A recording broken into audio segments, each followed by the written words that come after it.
So thank you, everyone. Welcome back to another episode of Life After Ball. And today we actually have a super guest, and I'm really excited. We have Clare Hamill here with us. Hi, Claire. How are you doing? Just great. Thank you. Thank you for being here. For those of you who don't know, Claire is a distinguished executive at Nike, been there for 43 years, correct? Yep. And she is now the new president of Portland newest WNBA team. So I'm really excited about that. I can't wait to hear more about that. But I'll pass it on to you if you just want to introduce yourself, let us know who you are, and yeah, that'll be a good place to start. Yeah. Well, first, thanks for having me.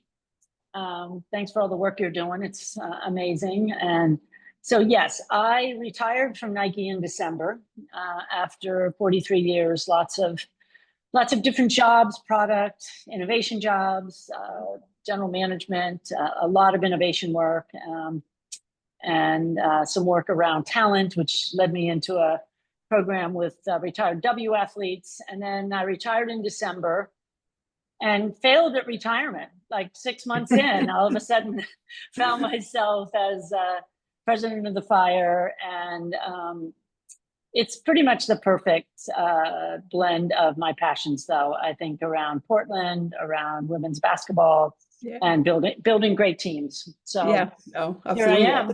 I think that's the best way that one could possibly retire, right? Yeah. As my daughter says, it's a great retirement job for you, Mom. I'm like, Right. okay.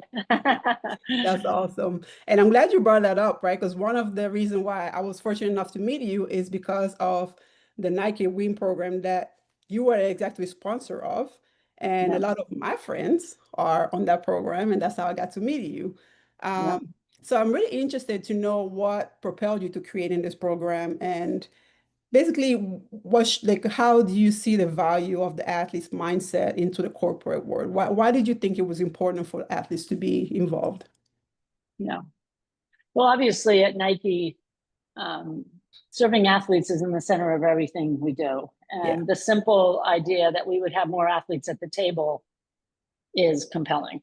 But beyond that, Michael Spillane, who I worked with at the time, had literally been in New York at an NBA meeting. And at the time, the commissioner for the W hadn't even started, just talking about WNBA and our partnership with Nike and the talent and how challenging it is to transition from being a professional athlete. And he came back and was like, there's something we should do here. Like we should figure out how to hire more athletes or partner with the W. And so pretty simple, I mean, we called it an innovation because anytime you're trying to break down sort of processes or change things, it takes a little bit of guts and a little bit of risk taking. But yeah, I think it was a simple problem. It's the challenge of transitioning from being a professional athlete, whether it's a W player, whatever it is.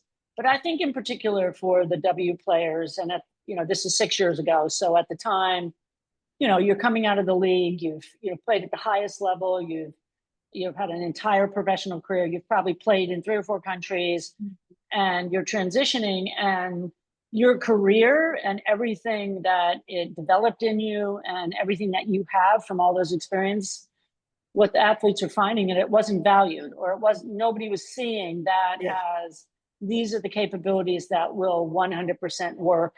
Maybe there's a little bit of onboarding and a few things to figure out, but they will work. And so we said, let's go. The other side of the problem for Nike, we needed more diverse women leaders in the company. And we needed a pipeline where we could accelerate them. So WNBA transition meets talent need, and we brought them in. I think both Michael Spillane and I were 100% confident that the capabilities you build as an athlete, and we can get into talking more about those, would translate. And we built what I'd call sort of a learning and development and leadership development program. Yeah. So your first year, you come in, you're in a job, but we also put quite a bit of leadership development, learning, how do you even speak corporate? Like, what the heck am I getting myself into? Yeah, absolutely. And then, and it worked. I mean, if you look at the results around retention, the retention rates are over 80% after, 3 to 5 years, which is fantastic. And if you look at the impact that these W players are having, and we also ended up doing some work with USA Track and Field and hired some USA Track and Field athletes, the impact is significant on the company. So clearly, all the things that you build as an athlete and the experiences you've had, Yeah. life experiences and basketball experiences, they translate. And I don't think it's just to Nike. I think it would translate beyond that, Yeah. because as you mentioned, there's also a mindset that athletes have that Yeah. we can go into. Yeah, that actually takes me directly to the next question, right? Which is, what qualities or transferable skills do you consistently see when you bring athletes to the table, right? Because as Yeah, individuals, we all have different qualities, but I think as athletes, there are some core value that, yeah, regardless of what sports or level, we all have. yeah. I've thought about this a lot, and I've had the opportunity for 6 years to watch it in action. So first of all, I think I would say at the highest level, athletes are just different. Yeah. Whether you've played at the WNBA level or a D1 level, or even an AAU level, the what you build both from an experience perspective, but definitely from a mindset. And so I think it starts first with leadership. You get put in a lot of positions where you might be the one on the team that day has to bring the energy or has to have the conversation with the team, has to lead. Obviously, you have a coach, you're following a playbook, but also a part of that is teamwork. Like Yeah. on a given day, well, you might be the one where the coach is like, hey, I need you to just be the defensive player today. Like, don't worry about shooting as much, or maybe your job is assists, and so you're focused on teamwork. I think resilience, you know how to win, you know how to lose. And when you want to gut it out in a big company, or you want to kind of make your way in a career, you got to have resilience. I mean, I can speak to that after 42 years at 3 years at Nike. I think there's hard work. Yeah. I think that is a big piece. I think humility, what I have seen from particularly the athletes we hired. And then I think sort of personal goals. Like one of the things we hired for was, it wasn't enough to just say, oh my God, I always wanted to come to Nike. I think Right. you need more than that. Like, what is your story? Like, what do you want to be? Like, what is it about coming to a company that builds on where you've been? What's your personal brand philosophy? Like, who are you? And so I think that combination of leadership, teamwork, hard work, resilience, humility, not being afraid to keep score. Yeah. I think those are the big things in that mindset. And then I think it also builds confidence. And I think, interestingly, though, a lot of the girls would be like, can I do this? Will I be able to do it? And I think once they got in it, the confidence came. But I think they just spent a bunch of time knocking on doors and people saying to them, you're not qualified. Yeah. You're not qualified. You don't have any experience. And we basically said, you have a ton of experience. Yeah. Like, you just build a professional career. You have this athlete mindset. It is 100% experience that's translatable. So those are just some thoughts around that. Yeah, no, I can speak from my personal experience. I definitely got a lot of those. Oh, that's cool that you play basketball for 10 years professionally, but you don't have the experience, so we really don't know what you do with you, right? And that's tough. That's a tough reality as an athlete, because you put all this time and effort into your career and you don't see how that can translate into something else. Yeah, So you that's were right. able to see that, right? But how do you think other employers can better recognize that these skill set are transferable and that they can translate and they do bring value to the company? It's interesting. I think it's work to build a culture that's based on teamwork. Yeah. I come from a company that there's a culture that's built around winning teams and being on winning teams. And so when you want to build a culture that's collaborative, that's based on winning teams, where you want to innovate, you want to set a high goal. Like, you don't think Don Staley isn't getting up every day saying, we are definitely going to win the SEC, and we definitely Right. want to win national championship. Now, the way she goes about it is amazing, but willing to set big goals. And so I think, I don't know if all the characteristics you get as an athlete translate everywhere, but I can tell you, having talked to folks at other companies, Mhm. I had a conversation with one of my friends at a company, and she's like, we're all just trying to figure out how to really be a collaborative team company. And you can't just flip the switch on that. But That's true. if that is your culture, if that's what you want, and you want that to be successful, having athletes at the table who know how to, hey, yeah, I mean, you get transferred, you go somewhere, the team wasn't winning. Everybody's getting around the table, Mhm. buying into the philosophy of the team, Yeah.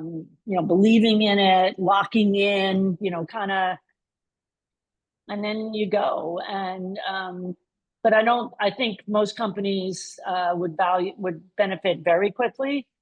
But I think it'd be particularly benefit if they want to build a culture that's based on teamwork, that's based on collaboration, and if you want to have the kind of talent that can take you there. So just based on your experience, right, and from hiring so many athletes, what advice would you give these companies as far as if they really want to be intentional about hiring athletes, these are the things that you should look for, or these are the type of environment that you create? Like you just mentioned, creating like a team environment, but are there any other things more from a corporate perspective that they should think about as well? Well, I think anytime you're trying to disrupt something a little bit and bring in something new, you have to be sure to have uh, somebody who's can be an executive sponsor, right? So I think it's hard for companies to do new things and try new things if they don't have that level of sponsorship. Yeah. I think second, being really clear why you're doing it and setting goals. So we Yeah. were very, very clear about what we were trying to do. We knew we needed to have a pipeline to bring more women leaders in. And Mhm. then we had a clear strategy. We want to retain them and we want to accelerate them. Yeah. Like, so, and we built a program around it. So I think the first thing I would say is make sure you have enough executive sponsorship. Make Mhm. sure you're committed to a journey here. And it's kind of a hockey stick kind of journey, if you know what I mean. Like, okay, it takes a little bit of time. You have to get on board it, and then it's like, let's Yeah. go. Um, and then third, just you don't have to start big. Like, Mhm.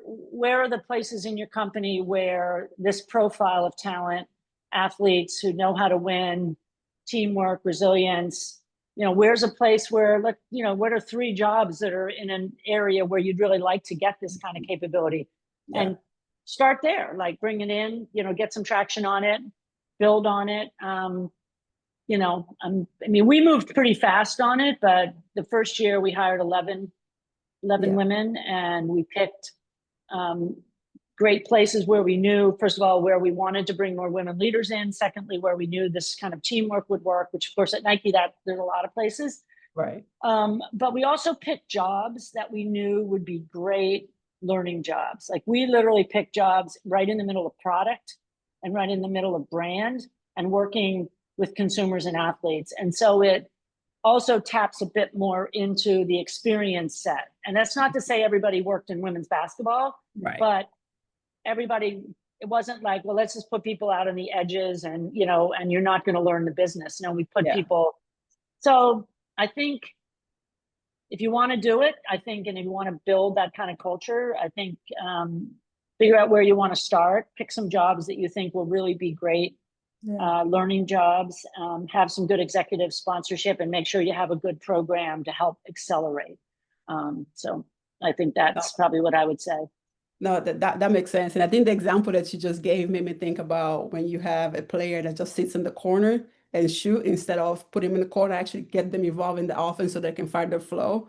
That's kind of where my mind went when you talked I about. think that's right. And so you've jumped into a new team. So like you just got you've moved to a new team as a player.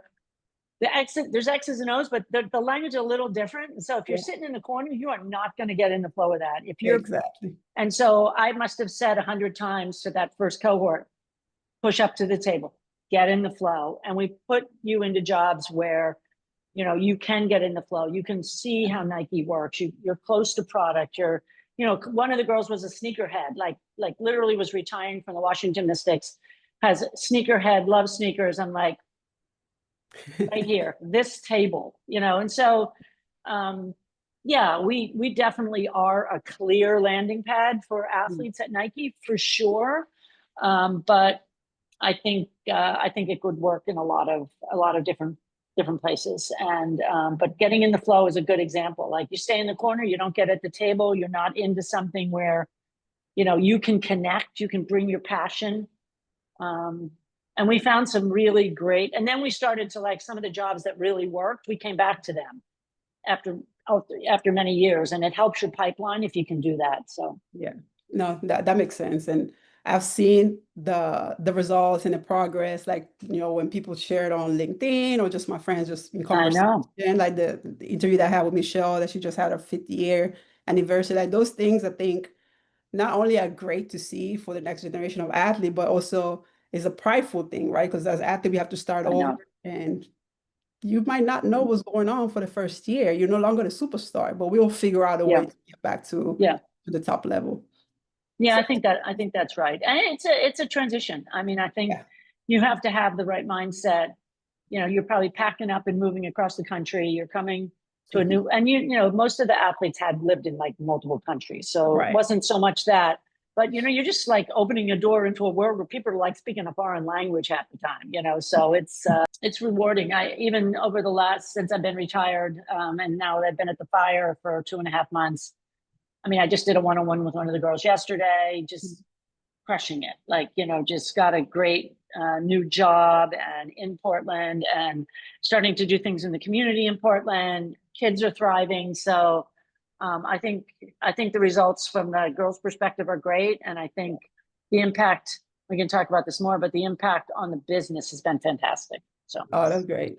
Yeah, that's definitely one thing that us as Global Life, right? We're trying to find metrics like that to show other companies that, hey, this is why we think this is of added value to you. It might be, yeah, you said, like an innovation, low risk at the beginning, but the reward is showing itself, right?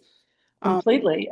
Yeah, I think even if for a company like Nike that you would say is world class around brand and product marketing, mhm. some of the work that's been done over the last year in women's sports, 100% would not have happened if we hadn't had these women at the table.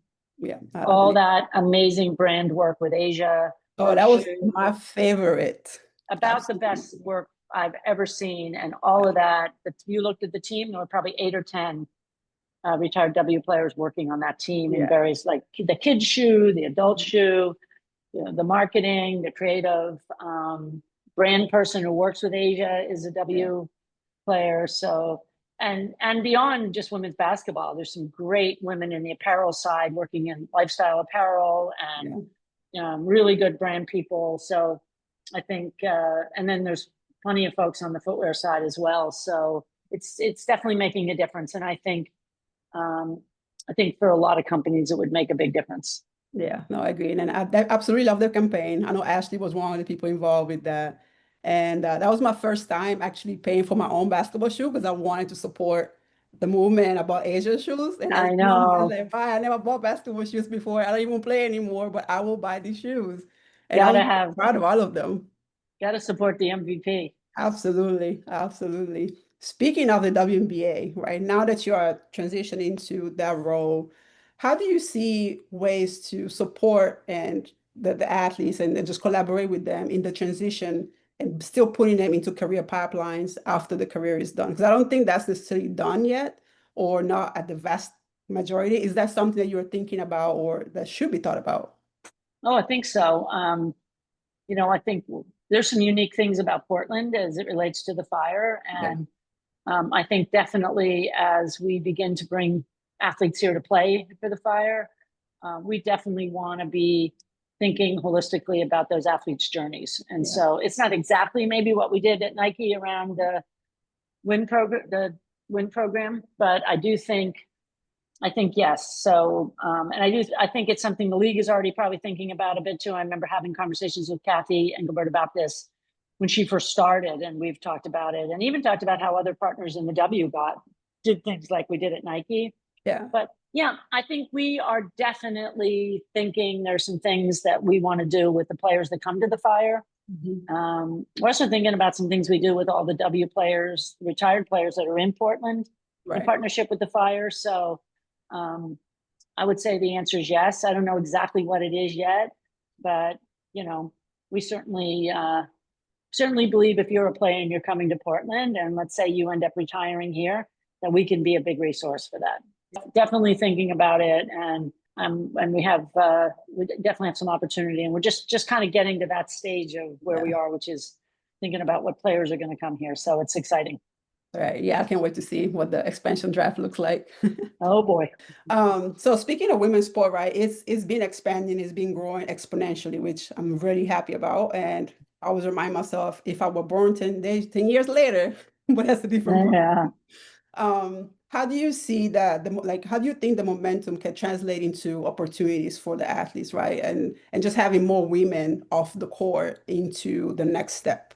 Do you think that this will translate? Oh, for sure. I think you're already seeing some pretty big shifts. So one, I think you're seeing a big shift to athletes building their brands, Yeah. right, while they're playing, right? And so, and I don't think it's just the, like 10 out of 156 players, right? Which is, I think, how many players there are this year in the league, right? I think it's broader than that. I think everybody is thinking about, how do I establish my personal brand? And maybe as a rookie, you're just trying to stay on the team, but I think you're seeing more and more of that, more and more Yeah. being conscious about thinking about their business, and so I think that's a big trend you're seeing, which I think is both good for the game, good for the league, good for business. It's building commerce, and I think it's very good for the athletes. Yeah. And so the fact that there's more opportunities to, take an Angel Reese, for example. I mean, just the tremendous results of her both from basketball perspective, but from a business perspective, what she's done, or an Asia Wilson, or any of these. Cam Brink is a fabulous example, right? So you really put a lot of time into building your personal brand, both your basketball brand and your off out of basketball. I think the second piece is, I think all the teams now are building brands. So everybody's, I think for us, we're not just thinking about this as we have a team that plays basketball. We're building a brand that brings fans in, and a brand that's a 365, both basketball and lifestyle brand. And I think that's what you just saw the Valkyries start to do. I think that's what all the teams, you see the partnerships that the Liberty has, everybody has. So I think the athletes are building themselves as brands. I think the teams are brands, and I think there's more opportunities to play, right? There's a second league that's come up. There's other investments in leagues, and it's almost like a G League kind of league that's starting Yeah. up that, Taj, for example, is involved in from the league. So I think all of that is setting a different table for the athletes around brands and themselves. And then I think there's all sorts of other opportunities. And I think if we can also help with how athletes transition post their careers, if they haven't been able to build their own brand while they're playing, what are some of those next steps? I think I think the opportunities are, and you have other, there's the international side of the business of basketball is going to grow too. I mean, for a while we didn't even have as many international players coming over, and now there's more. You have leagues like the French league. You have all of what's going on down in Australia with that league down there. So I think and there's a big business in this now. So I think it's all will translate into the athletes being set up for success. Absolutely. And I could sit here and talk to you about this all day, but I know you are very busy. That's all right. If you had any advice to give to athletes that are listening right now and on preparing to life after sports, what will it be? And the second part to that question is if you want to leave any businesses, a word of advice or call to action on when it comes to hiring athletes, what would that be? I think on the athlete side, and I mean, I'd say this probably to like somebody working in any environment. So like, let's just say you're an athlete and you work in the WNBA, right? You've come in, you work in the Portland Fire. While you're building your basketball career, be thinking about your personal brand, and even thinking about what you care about. Like, what are your other passions? Like, and obviously you're working hard at just being a basketball player, and you're probably playing in multiple leagues, but starting to really understand what you do care about even beyond basketball. And then when there's the opportunity, when you can, if you say let's say your passion is fashion.